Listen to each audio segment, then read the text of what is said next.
you ever get the feeling that James Gunn has been playing all of us? Like, while the fandom was busy arguing over casting choices and canon timelines, he quietly slipped in a master plan that connects every single DCU project under one invisible war. Well, guess what he did? And the craziest part? Nobody noticed. Because buried inside a single interview, yes, just 10 minutes in, Gunn revealed what every DCU movie and TV show is really about. Not just Superman, not just Peacemaker, but the entire architecture of his new cinematic universe. 3 powers, 3 factions, one brewing war for control of the world. And before we dive into this, hit that subscribe button right now, because the next few minutes aren't just fan theories, my friend. This is forbidden blueprint, level knowledge that DC Studios never meant for casual fans to piece together.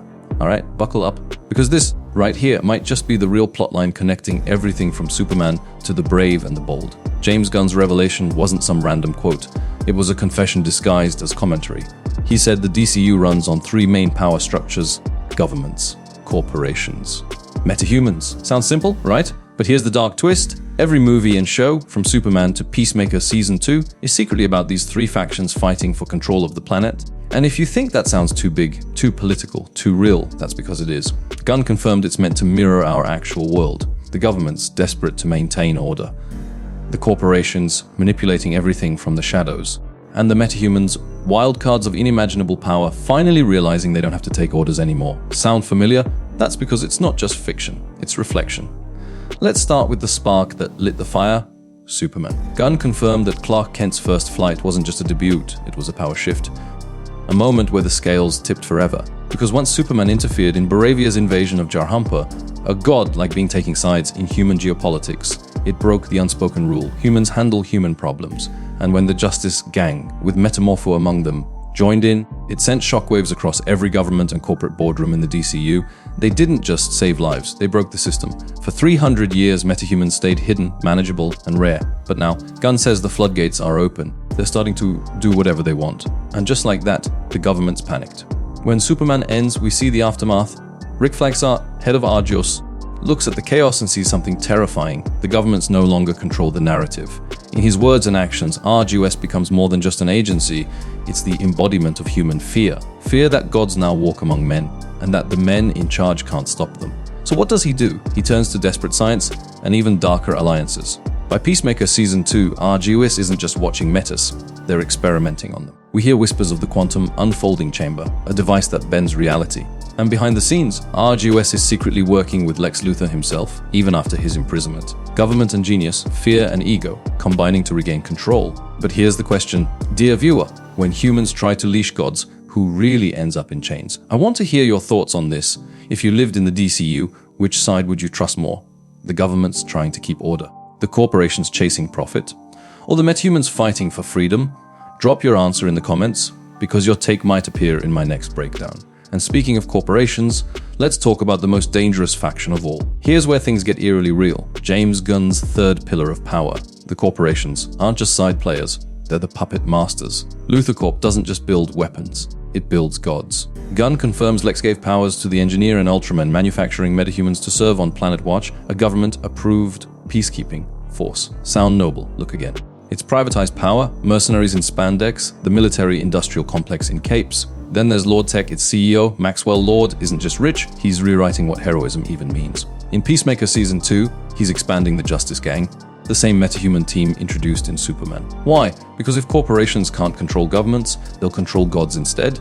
And while everyone's distracted by flashy powers and alien invasions, the DCU's biggest threat isn't a monster from space, it's capitalism with a cape. Let's put the pieces together. The governments fear the metahumans. The corporations manipulate them. And the metahumans, they're starting to realize they might not need either.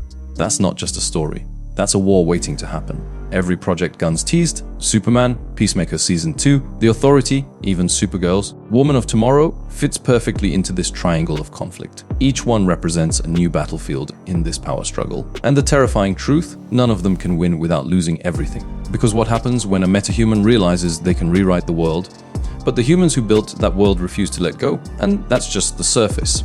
Because on the next page, we're diving into the real reason Gunn built this triangle, how it mirrors the actual power web of our world, and the shocking connection between the Authority and Lex Luthor's future army of gods. Trust me, once you see what's coming next, you'll realize the DCU isn't fiction anymore. It's prophecy. So don't blink, don't scroll, because what I'm about to reveal next changes everything. So here's the question that nobody's been asking. Why did James Gunn, a director known for quirky misfits and talking raccoons, suddenly start building a universe based on political power hierarchies? Because this isn't just about capes and lasers anymore, it's about control, manipulation, and a new kind of war. One that's fought not on the battlefield, but in boardrooms, government labs, and the hearts of superhumans who don't know who to trust anymore. And I'm telling you this, once you understand this hidden blueprint, you'll never watch Superman or Peacemaker the same way again. Let's decode what Gunn really meant when he said the DCU has three main power structures: governments, corporations, and metahumans. This wasn't just world building, this was philosophy. Because in every story James Gunn tells, there's always one theme hiding underneath the chaos: who deserves to hold power? Think about it. In Guardians of the Galaxy, it was the misfits rebelling against institutions. In the Suicide Squad, it was the government turning people into weapons. And now, in the DCU, it's everyone trying to control gods. But here's where it gets truly chilling. This triangle isn't just fiction. It mirrors our own world, right now, today. Governments create systems to control. Corporations manipulate those systems for profit. And the individuals, us, the metahumans of our world, were caught in between. See the pattern? That's why Gunn called Superman the Shift. Because when one man chooses truth over control, the illusion breaks. And everyone with power starts panicking. Now let's talk about the man in the shadows, Lex Luthor. He's always been DC's smartest human, but under Gunn's plan, he's something far more terrifying: the bridge between man and God. He doesn't just hate Superman, he studies him. He wants to replicate him. And through Luthor Corp's experiments, he's already creating his own metahumans, the Engineer and Ultraman. Think about that for a second. Luthor isn't building soldiers, he's building replacements. Replacements for Superman, for Justice League, for Hope itself. He calls it Planet Watch, a peacekeeping team backed by the US government. But peace has never been his goal. Control has. And if you connect the dots, Luthor's partnership with RGS isn't an accident. It's a deal with the devil, science, and state working hand in hand to keep godhood on a leash. But the question remains, what happens when the leash snaps? Let's make this real. Comment below, do you think Lex Luthor is right to fear Superman, or has humanity gone too far trying to cage its saviors? Because personally, I think Gunn's message is clear: the moment you try to control power, you lose it. And speaking of losing control, let's talk about The Authority. Now, here's where things get truly cinematic. Gunn's upcoming The Authority isn't just another superhero team movie, it's the continuation of this invisible war. Think about who they are: a group of metahumans who believe they can run the world better than governments can. They see corruption, they see failure, and they decide enough is enough. They're gods who stopped asking for permission. That's the natural evolution of the DCU triangle, the third faction breaking free. Superman inspired them. The governments fear them, and the corporations, they'll try to buy them. But here's the twist: if the Authority really rises, it means the DCU's entire moral system collapses. Because suddenly, being a hero isn't about justice anymore. It's about power and who's bold enough to use it. And maybe, just maybe, Gunn's Superman isn't the end of the old DC. He's the beginning of a new world order.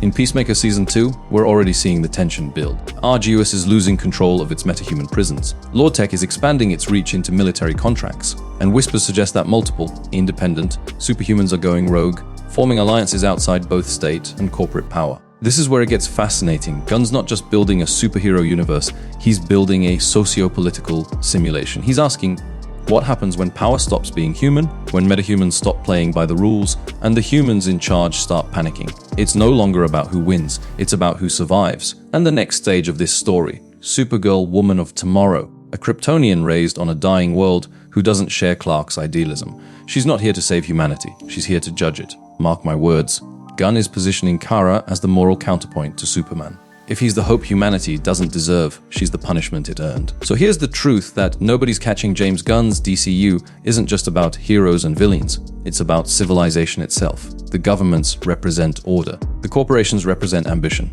The metahumans represent freedom. Three powers eternally colliding, each one believing they're right.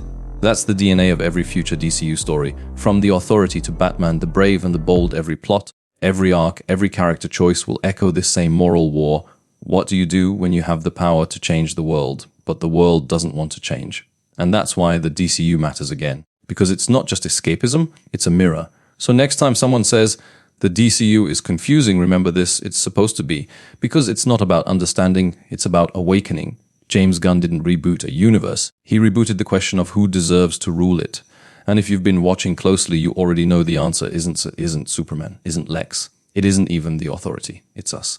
Because at the end of the day, the biggest power in any universe is the one watching. So, my dear viewers, you. Now tell me in the comments, if you had meta-human power in the DCU, would you follow Superman's hope, Luthor's logic, or the authority's defiance? And don't forget, hit that subscribe button right now, because in my next breakdown,